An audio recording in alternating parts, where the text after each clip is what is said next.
نحمده ونصلي ونصلي على رسوله الكريم اما بعد باب القول عند الافطاری۔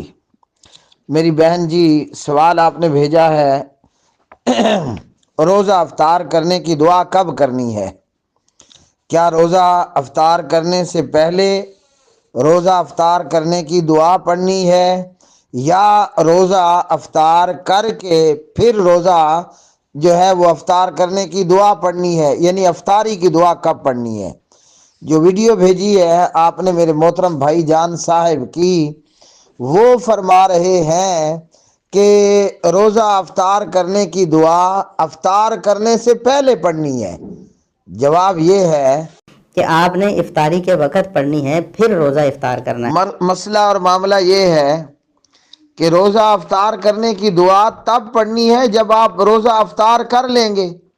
ہاں، یہ ہے کہ ہم چاہے افطاری کریں یا کچھ بھی کھائیں اور پئیں، سب سے پہلا جو کام ہے وہ ہم نے پڑھنا ہے بسم اللہ۔ آپ نے افطاری کرنی ہے یا ویسے کچھ کھانا ہے پینا ہے، سب سے پہلے آپ نے بسم اللہ پڑھنا ہے۔ رمضان المبارک کی آمد ہے، اور یہ سوال ہر مرتبہ ہوتا ہے اور بار بار پوچھا جاتا ہے کہ افطاری کی جو دعا ہے ذهب الظمأ وابتلت العروق وثبت الاجر انشاءاللہ، یہ کب پڑھنی ہے؟ اب کچھ لوگوں کا کہنا ہے کہ افطاری کی دعا افطار سے پہلے پڑھنی ہے، اور کچھ لوگوں کا کہنا ہے کہ افطاری کی دعا افطار کر لینے کے بعد پڑھنی ہے۔ اب میرے بھائی صاحب نے سنن ابی داود کتاب الصیام میں سے یہ بات کہی ہے کہ امام ابو داود رحمۃ اللہ علیہ نے اس دعا کے اوپر جو باب باندھا، تو یہ محترم بھائی صاحب کہتے ہیں کہ اس سے معلوم ہوتا ہے کہ افطاری کی دعا افطار سے پہلے پڑھنی ہے۔ تو جواب ہے کہ ان بھائی صاحب کا یہ موقف جو ہے وہ درست نہیں ہے۔ اگر امام ابو داود رحمۃ اللہ علیہ نے یہ باب باندھا ہوتا کہ باب القول قبل الافطار سبحان اللہ، تو پھر تو آپ افطاری کرنے سے پہلے افطاری کی دعا پڑھتے۔ تو یہ سنن ابی داود ہمارے سامنے ہے، اور آپ اپنی سکرین پر بھی اچھی طرح آنکھیں کھول کے دیکھ لیں کہ کیا امام ابو داود یہ باب باندھتے ہیں کہ باب القول قبل الافطاری، کہ افطاری سے پہلے جو ہے وہ دعا پڑھنا۔ اللہ اکبر اللہ اکبر۔ تو امام ابو داود نے جو باب باندھا وہ ہے باب القول عند الافطار، افطار کرتے وقت کی دعا۔ جب آپ افطار کرتے ہیں اس موقع پر کیا دعا ہے، نمبر ایک۔ نمبر دو یہ کہ امام ابو داود کی اس ہیڈنگ اور باب سے یہ قطعاً ثابت نہیں ہوتا کہ افطاری سے پہلے آپ دعا پڑھیں، یعنی پہلے آپ دعا پڑھیں پھر آپ افطار کریں۔ امام ابو داود رحمۃ اللہ علیہ کا یہ قطعاً موقف نہیں ہے، ان کا موقف ہے عند الافطار، افطاری کرتے وقت دعا پڑھنا۔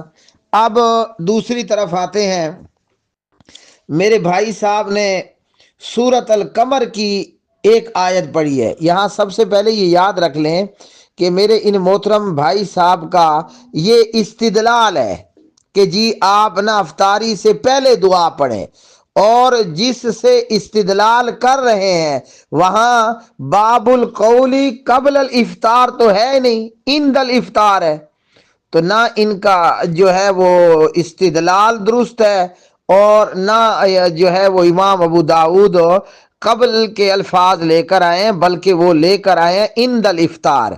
تو بہرحال یہ ہے ان کا استدلال۔ اب آپ نے کرنا یہ ہے کہ جب آپ افطار کر لیں تو یہ دعا پڑھ لیں جو نبی پاک علیہ السلام سے حسن درجے سے ثابت ہے۔ رہ گیا معاملہ، انہوں نے سورت اقتربت الساعۃ وانشق القمر کو بھی پیش کیا اپنے موقف کے اندر کہ قیامت بہت قریب آ گئی اور چاند پھٹ گیا۔ یہ فرماتے ہیں یہ ماضی کا صیغہ ہے اور معنی جو ہے وہ مضارع کا دے رہا ہے، یاد رکھ لیں کہ اس بات میں تو بالکل حقیقت ہے کہ قرآن مجید میں بعض دفعہ ماضی کے صیغے مستقبل کے معنی میں بھی آتے ہیں، لیکن جو میرے محترم نے آیت پڑھی ہے کہ قیامت بہت قریب آ گئی اور چاند پھٹ جائے گا، یہاں چاند پھٹ جائے گا نہیں ہے، یہاں چاند پھٹ گیا۔ یہ میرے سامنے میرے استاد محترم حضرت حافظ عبدالسلام بن محمد رحمۃ اللہ علیہ کا ترجمہ ہے، سب سے پہلے تفسیر القرآن الکریم میں سے، اور یہ مکتبہ دارالاندلس نے شائع کیا ہے۔ یہاں استاد دی ترجمہ کرتے ہیں، اقتربت الساعۃ، قیامت قریب آ چکی ہے۔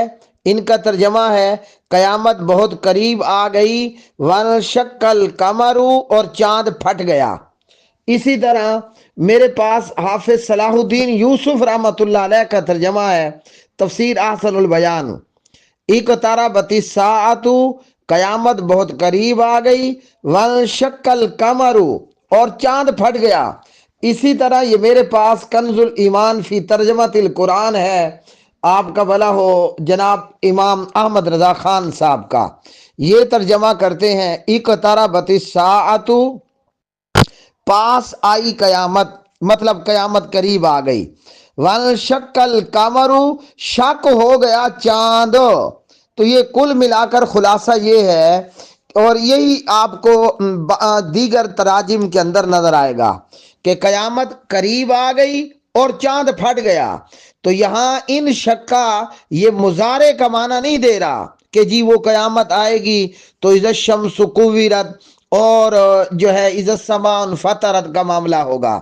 یہاں چاند پھٹ گیا، اور اس کی کیا دلیل ہے کہ چاند پھٹ گیا؟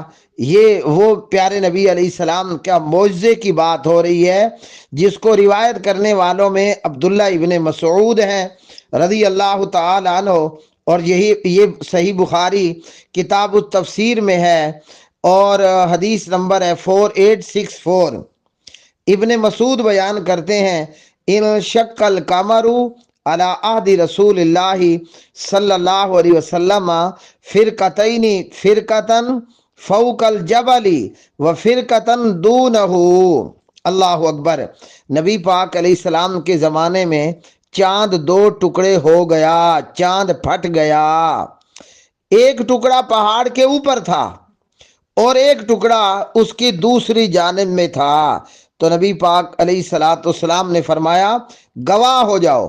اسی طرح ابن عباس کی بھی روایت ہے، انشق القمر فی زمان النبی صلی اللہ علیہ وسلم، یا فی زمان النبی صلی اللہ علیہ وسلم، کہ نبی پاک علیہ السلام کے زمانے میں چاند پھٹ گیا۔ آگے اس کی پھر لمبی تفصیل ہے، تفصیل کے اندر پھر ابن مسعود کی روایات ہیں اور انس بن مالک کی روایات ہیں کہ اہل مکہ نے معجزے کا مطالبہ کیا، تو اللہ تعالیٰ نے آپ کو معجزہ یہ عطا فرمایا کہ چاند جو ہے وہ پھٹ کر دو ٹکڑوں میں ہو گیا۔ تو یہاں سے یہ کہنا کہ جناب یہ ان شکا ماضی کا صیغہ ہے اور مضارع کا معنی دے رہا ہے، تو ایسا نہیں ہے۔ ہاں قرآن مجید میں اس کی دیگر مثالیں موجود ہیں، لیکن وہ پھر آگے پیچھے سیاق و سباق کو اور قرائن کو دیکھا جاتا ہے کہ یہاں معنی ماضی کا ہوگا یا مضارع کا ہوگا، خلاص۔ اب اس کے بعد آ جاتے ہیں ہم سنن نبی داود کے اندر۔ یہاں میرے ان محترم قابل صد احترام، قابل اور واجب الاحترام بھائی صاحب نے ترجمہ کیا ہے، کیا ترجمہ کیا ہے؟ پیاس بجھ جائے گی، ہیں؟ اللہ اکبر، اللہ اکبر۔ جبکہ اس کا یہ ترجمہ نہیں ہے، جیسے انہوں نے خود بتایا، یہاں تینوں ہی ذہبہ ہو، ہاں جی ذہبہ یذہبو، یہاں ذہبہ ہو یا جو ہے وہ ابتلت ہو یا ثابتہ ہو، یہ تینوں ہی ماضی کے صیغے ہیں۔ اور ترجمہ ہم یہاں دیکھ لیتے ہیں ابو عمار عمر فاروق سعیدی صاحب کا دارالسلام سے۔ یہ لکھتے ہیں ذہب الظمأ وابتلت العروق وثبت الاجر انشاءاللہ۔ یہ میں آپ کو اس لیے بتا رہا ہوں کہ میرے محترم بھائی نے کہا ہے کہ ابھی پیاس بجھ جائے گی، ابھی رگیں تر ہو جائیں گی، جی تو یہاں جائیں گی نہیں، پیاس بجھ گئی، رگیں تر ہو گئیں۔ اللہ اکبر اللہ اکبر۔ ترجمہ کرتے ہیں پیاس بجھ گئی، رگیں تر ہو گئیں، اور اللہ نے چاہا تو اجر بھی ثابت ہو گیا۔ تو اس سے ہمیں یہ معلوم ہوا، خلاصہ کلام یہ ہے، خلاصہ گفتگو یہ ہے، آپ نے جب افطار کرنا ہے روزہ تو افطاری کے وقت آپ پڑھو گے بسم اللہ۔ بعض لوگ، ہمارے نادان لوگ، کھاتے پیتے وقت نا پورا بسم اللہ الرحمن الرحیم پڑھتے ہیں، تو کچھ بھی کھائیں کچھ بھی پئیں، افطاری کریں یا ویسے آپ برگر کھاؤ، ہاں جی، آپ نے پڑھنا ہے بسم اللہ۔ تو افطاری سے پہلے آپ نے بسم اللہ پڑھنا ہے، بسم اللہ پڑھ کر آپ کھجور کھائیں، بسم اللہ پڑھ کر آپ پانی پی لیں۔ تو جب آپ نے کھجور کھا لی ہے اور پانی آپ نے پی لیا ہے، تو یہ کھجور کے کھانے سے، پانی کے پینے سے آپ کی پیاس ہے یا چلی گئی ہے؟ جب آپ نے ایک گلاس پی لیا اور آپ نے کھجور کھا لی تو آپ کی رگیں بھی تر ہو گئی، پیاس بھی بجھ گئی۔ اب آپ پڑھو ذهب الظمأ وابتلت العروق وثبت الاجر انشاء اللہ۔ پیاس بجھ گئی، بجھ جائے گی کہ ترجمہ نہیں ہے، پیاس بجھ گئی، رگیں تر ہو گئیں، اور اللہ نے چاہا تو اجر بھی ثابت ہو گیا۔